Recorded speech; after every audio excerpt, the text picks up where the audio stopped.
Exam vision viewers அனைவருக்கும் வணக்கம். இன்றைக்கு ஒரு முக்கியமான கரண்ட் அஃபேர்ஸ் நியூஸ் பார்க்கலாம். சரிங்களா? நம்ம சேனலை பார்க்கறதுக்கு முன்னாடி யாராச்சும் சப்ஸ்கிரைப் பண்ணாம இருந்தீங்கன்னா சப்ஸ்கிரைப் பண்ணிட்டு பாருங்க. 2023 அதிகம் பசுமை குடில் வாயுக்களை வெளியிட்ட நாடுகள் பட்டியல் பார்க்கலாம். சரிங்களா? இந்த பசுமை குடில் இல்ல வாயுக்களை குறைக்கும் ஒப்பந்தம் எந்த தீர்மானப்படி இயற்றப்பட்டது அப்படின்னா 2015 பாரிஸ் ஒப்பந்தம். சரிங்களா? 2015 பாரிஸ் ஒப்பந்தத்துல என்ன சொல்லியிருக்காங்க அப்படின்னா நெட்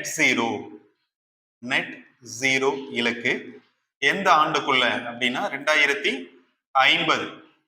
சரிங்களா? 2050ஆம் ஆண்டுக்குள்ள அனைத்து நாடுகளும், ஐநா உறுப்பு நாடுகள் அனைத்து நாடுகளும் 2050க்குள்ள இந்த நெட் ஜீரோ டார்கெட்டை பினிஷ் பண்ணணும் அப்படின்னு சொல்லியிருக்காங்க.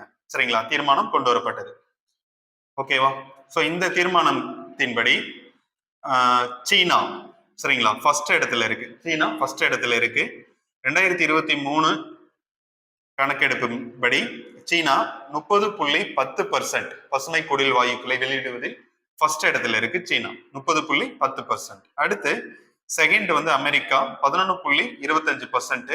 Third India 7.80%. ஃபோர்த்து ஐரோப்பிய யூனியன் 6.08%. Fifth one Russia 5.5%.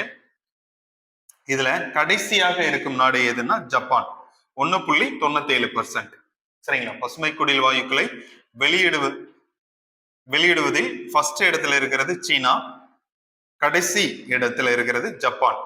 சரிங்களா? சீனா ஜப்பான் அப்படி ஞாபகம். சீனா வந்து ஃபர்ஸ்ட், கடைசி வந்து ஜப்பான் 6வது இடத்துல இருக்கு.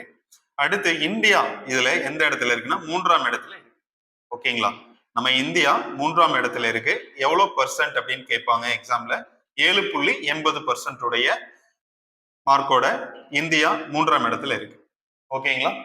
சோ கடைசியா பருவநிலை மாநாடு எங்க நடந்தது அப்படின்னா COP28 மாநாடு ஐக்கிய அமீரகம்.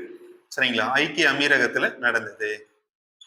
COP28 மாநாடு ஐக்கிய அமீரகத்துல நடந்தது. சரிங்களா? நம்ம சேனல்ல தொடர்ந்து பார்க்க லைக் அண்ட் சப்ஸ்கிரைப் பண்ணி மறக்காம பெல் பட்டனை பிரஸ் பண்ணி சப்போர்ட் பண்ணுங்க. தேங்க்யூ.